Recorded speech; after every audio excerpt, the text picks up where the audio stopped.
В отношении военкоров Кирилла Федорова, это алканавтор, если что, и Владислава Шурыгина с позывным Рамзай, запущена процедура включения в реестр иноагентов, представьте себе. Федоров исчез из эфиров Соловьев Лайв после публичного конфликта с самим рупором Кремля Соловьевым. По данным источников, пространство допустимой критики войны продолжает сужаться. Даже лояльные авторы, говорящих о потерях, снабжении и тактике, все чаще оказываются вне официальной повестки. Без облизывания, но не менее отвратительно. Z-патриоты продолжают издеваться над Байкалом. На этот раз вслед за шаманом над самым чистым озером вдруг надругалась певица Вика Цыганова. Какой вкусный лед, говорит. Давайте посмотрим, как это было. Ну вот, Россия, Байкал.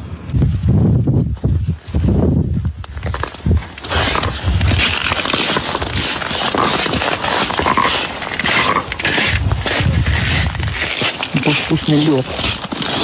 Какой вкусный лед. Приклеивается губы. Не так эффектно, как у шамана, надпись даже не оставила Катя, но тем не менее погрызла Байкал. Не знаю, что там медом помазано на том Байкале, все туда едут, хайпуют, пытаются его облизать, отгрызть кусок и так далее. Ну, посмотрим, чем это закончится. Гладкову тем временем, вот вчера, кстати, мы о нем говорили, он жаловался, я напомню, кто не видел вчерашний выпуск, что один из местных жителей отказался подвезти его на работу, из-за чего он опоздал. Тогда губернатор заметил, что у мужчины есть внутренняя обида на власть. А вот сегодня Гладкову опять не повезло. Местная жительница предложила ему купить ее дом и жить под обстрелами. Главарь Белгородской области решил пропиариться в Грайвороне, где местная жительница жаловалась на регулярные атаки беспилотников. Неизвестных, разумеется. Но женщина не только не обрадовалась его визиту, но и наехала прямо на чиновника и предложила ему купить ее дом и жить в нем самому. Гладков говорит, разговор сложный был, сложный. И она абсолютно права. Жить и растить детей невозможно. Но, я так понимаю, предложение он не принял. 2 года живем вот в такой обстановке. Работаешь? Нет. А может делать? Зачем?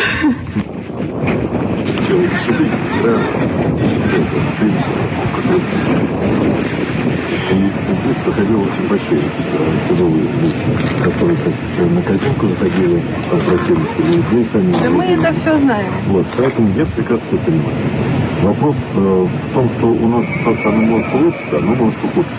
Ну, в данной ситуации... Я хочу просто понять, в каком видите, какой, в чем... Ну, для меня лично лучше отсюда уехать, потому что мы с маленьким... Давайте уезжайте. А кто его здесь купит? Давайте я вам продам. Давайте, я дом не строить. Почему? Таймом вот сейчас закрывается, когда дом закрывается полностью. Угу. Каждый по-разному приходится.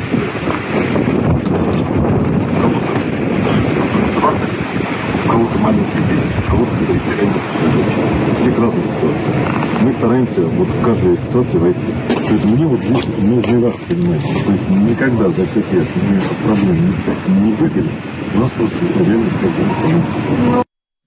Да, как я и думала, вряд ли все-таки Гладков согласится пожить немного в Грайвороне. Ну, такие реалии, такие реалии. Тем временем депутат Госдумы сказал, что останется у россиян после блокировки всех соцсетей. Вы же помните, что там сейчас активно вообще разгоняется тема с блокировкой интернета. Приняли закон о том, что ФСБ может абсолютно любую сеть, когда им там захочется, они найдут какую-то вымышленную опасность, могут блокировать любую связь. Ну и вот возвращаемся к этому депутату. Спойлер, ответ россиянам не понравится. Справа рос Делягин в эфире мракобесного Царьграда, который, если что, выступает против блокировки Телеграма, уже о котором мы говорили. Он обвиняет Роскомнадзор в дезорганизации фронта за счет лишения связи. Но вдруг вышел на Царьград и назвал каналы, благодаря которым власть сможет пообщаться с обществом. Давайте услышим. Как власть будет взаимодействовать с народом, какими инструментами? Ну, как какими? МВД, Следственный комитет, прокуратура, суды, ФСИН. Ну, и для тех, кому повезет, судебные приставы. Инструментов достаточно много для взаимодействия. Ну, если что, интересно тогда происходит.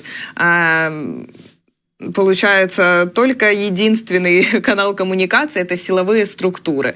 Что ж, такие реалии в России. Ну, я напомню, что вот Путин еще 15 лет назад был либералом, если вы вдруг не знали, и считал, что блокировать соцсети политически неправильно. Давайте вместе посмотрим на эту фантастическую ложь. Во-первых, и думаю, что это важно, считаю невозможным ограничивать интернет. Это и технологически сложно, и политически неправильно. Если власти или кому-то не нравится то, что происходит в интернете, есть только один способ противостоять. На той же интернетной площадке предлагать другие варианты и подходы решения тех проблем, которые в интернете обсуждаются, и делать это более креативно, интересно и собирать большее количество сторонников. А вы часто туда заглядываете? Нет. Сознательно? Да у меня времени просто нет заниматься этим. Ну, как говорится, его слова, да, нынешнему Путину в уши. Но, как видим, то, что говорил Путин там 10 лет, 15, тем более лет назад, он абсолютно, я думаю, забыл, потому что так удобно, и сейчас уже звучит с его уст абсолютно другая риторика. Ну и, кстати, вот к теме вот того депутата Госдумы, который говорил о силовых структурах, поговорим о задержаниях. Единоросса задержали за то, что он заморозил целый город. Главу Бодайба Алексея Ботвина обвиняют в превышении полномочий с тяжкими последствиями. Чиновнику грозит до 10 лет за решеткой, сообщает ТАСС. В городе на севере Иркутской области 29 января замерз центральный водопровод, который никто не подготовил к зиме. Почти месяц в лютые морозы больше 1500 людей оставались без отопления и горячей воды. Ну а власти только и делали, что врали. Якобы проблемы решены. Ну вот теперь пришли за властями. Как это было, сейчас увидим. По обвинению вас в совершении преступления, предусмотренного пунктом ВГ, части 3 статьи 286 Уголовного кодекса. Предъявлено обвинение в совершении преступления, предусмотренного пунктами ВГ, части 3 статьи 286 Уголовного кодекса Российской Федерации, превышение должностных полномочий, то есть совершение должностным лицом действий, явно выходящих за пределы его полномочий, повлекших существенное нарушение прав и законных интересов граждан и охраняемых интересов общества и государства, совершенное с причинением тяжких последствий группы лиц. Существо предъявленного обвинения вам понятно? Кроме того, в России пошла чистка военкоров. Задержан основатель медиахолдинга «Ридовка» Алексей Костылев. 25 февраля его вызвали на допрос по делу о мошенничестве в особо крупном размере и поместили в ИВС.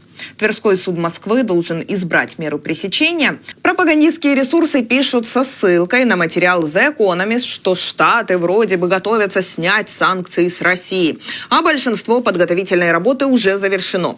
В ответ Россия якобы предлагает США соглашение на $12 триллионов. Но на самом деле пропагандисты вырвали тезис из контекста статьи.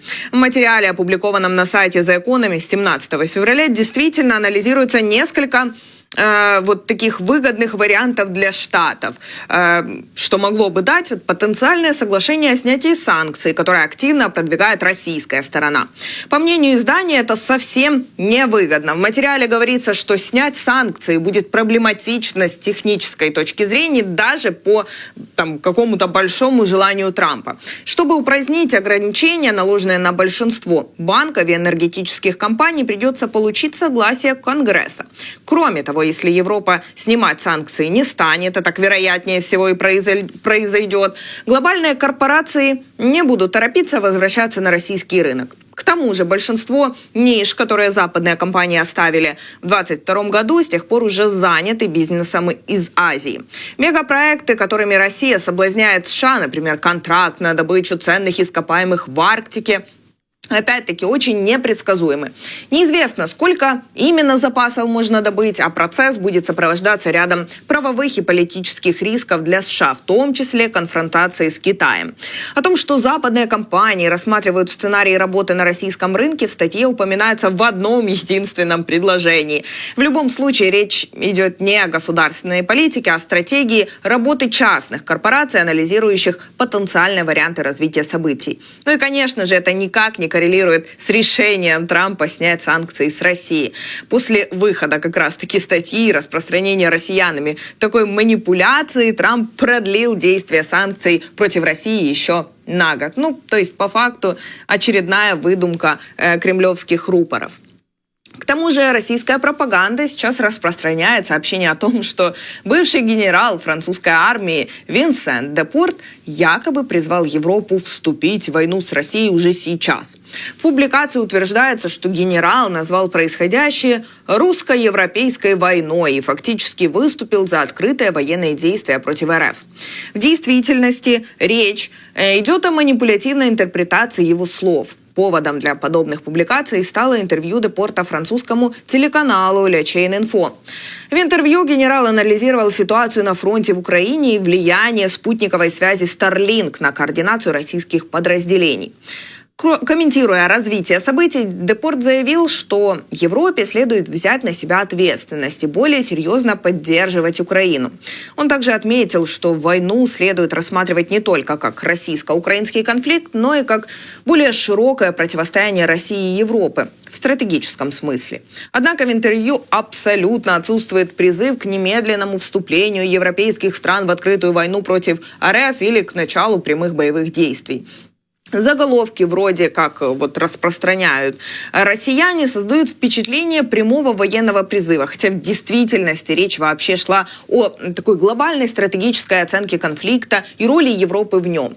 Таким образом, слова Депорта были опять-таки вырваны из контекста и поданы в более радикальной формулировке, как любят делать это кремлевские пропагандисты. Подобная подача формирует образ агрессивного Запада, недружественной НАТО, как любят говорить в России, который якобы готовится к прямому военному столкновению с Россией, что, ну, конечно же, соответствует распространенной пропагандистской риторике. Ну и, друзья, опять мы говорим об Олимпиаде. Не могут никак успокоиться кремлевские рупоры, так и плодят вот эти вот фейки об Олимпиаде. Очень уж она им болит, видно. Так вот, в сети сейчас распространяется видеоролик с символикой известного европейского информационного телеканала Евроньюз, в котором утверждается, что украинские беженцы якобы ограбили съемочную группу Евроньюз во время Олимпиады в Милане. Из машин репортеров похитили технику общей стоимостью аж 30 тысяч евро. Полиция задержала 2 украинцев в хостеле, где они жили. Нашли еще 40 бумажников и сумок разных людей, говорится в видеосюжете. Но на самом деле данный ролик является абсолютной фальшивкой, а изложенная в нем информация не соответствует действительности. Видео лишь имитирует оформление сюжета в Евроньюз. В правом верхнем углу размещен логотип телеканала, используется характерный визуальный стиль и монтаж. Однако на официальном сайте Евроньюз, а также в его социальных сетях, конечно же, отсутствуют какие-либо публикации или упоминания о подобном инциденте.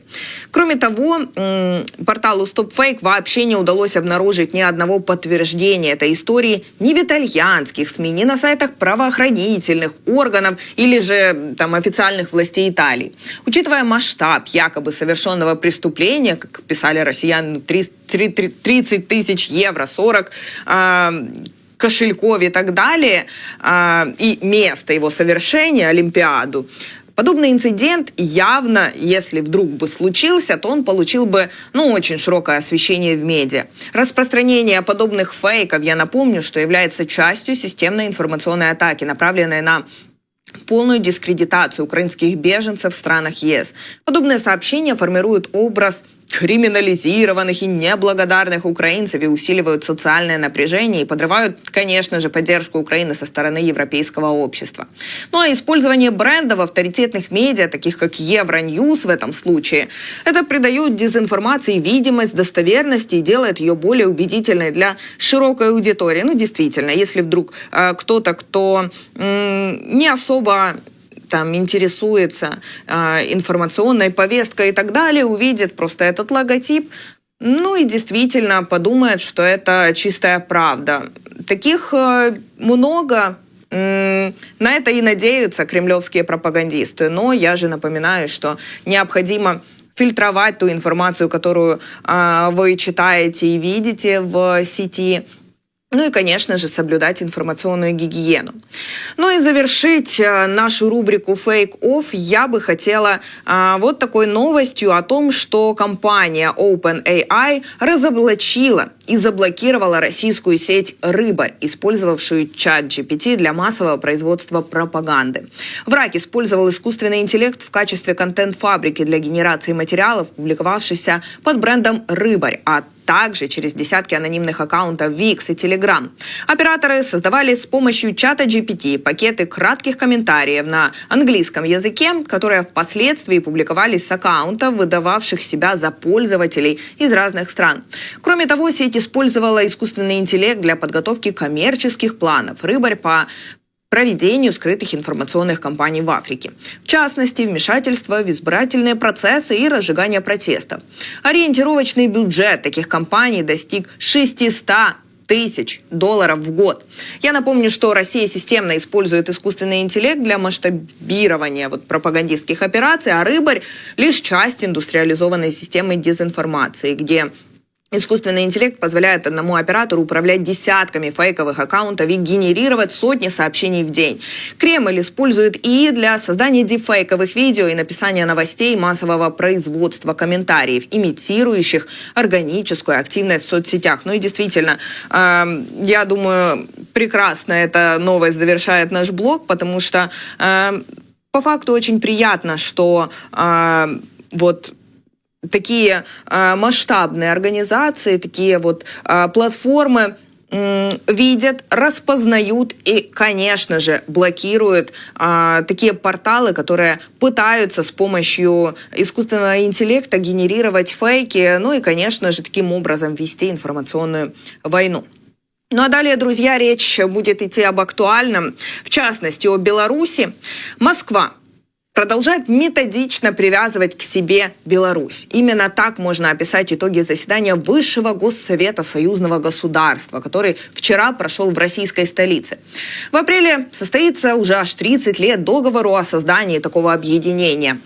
За это время, как с удовлетворением отметил Путин, сформировано общее пространство от экономики до обороны. Но вот только есть нюанс. В этом общем пространстве правила, конечно же, пишет Москва. Даже рост товарооборота около $52 миллиардов означает для Минска прежде всего усиление зависимости от российского рынка и логистики. Интеграцию решили продолжить и далее. Подписали аж 7 соответствующих документов. Особенно активно Союз углубляют во внешней политике, ну и, конечно же, в военной сфере. В текущей международной ситуации на фоне напряженной обстановки, прежде всего на западных рубежах, нам жизненно необходимо развивать отношения союзничества и стратегического партнерства между Беларусью и Россией. Геополитический расклад объективно ставит перед нами задачу быть готовыми совместно реагировать на любые вызовы. Начата практическая реализация договора о гарантиях безопасности в рамках союзного государства. В декабре заступил на боевое дежурство в Беларуси, как мы с вами и договаривались, ракетный комплекс «Орешник». Мы слаженно работаем во внешней политике. Подписание сегодня директивы о взаимной поддержке и сотрудничестве в области международного правосудия станет важным шагом по защите общих интересов, незыблемости международного права и его институтов. Ну, конечно, не мог не похвастаться своим орешником. Но что нужно отметить? Что стоит за этими формулировками? По сути, Россия насыщает белорусскую территорию своим вооружением, превращая ее в дополнительный плацдарм давления на Украину и Европу. Но вопрос уже не только во внешней угрозе. Размещение российских ракет и тактического ядерного оружия создает рычаг влияния и внутри самой Беларуси. В случае нового политического кризиса Москва вполне может заявить, что вводит войска для защиты своих объектов. Такой инцидент может быть инсценирован спецслужбами самой России по аналогии с провокацией в Гляевице, устроенной гитлеровцами в 1939 году, чтобы якобы оправдать захват Польши.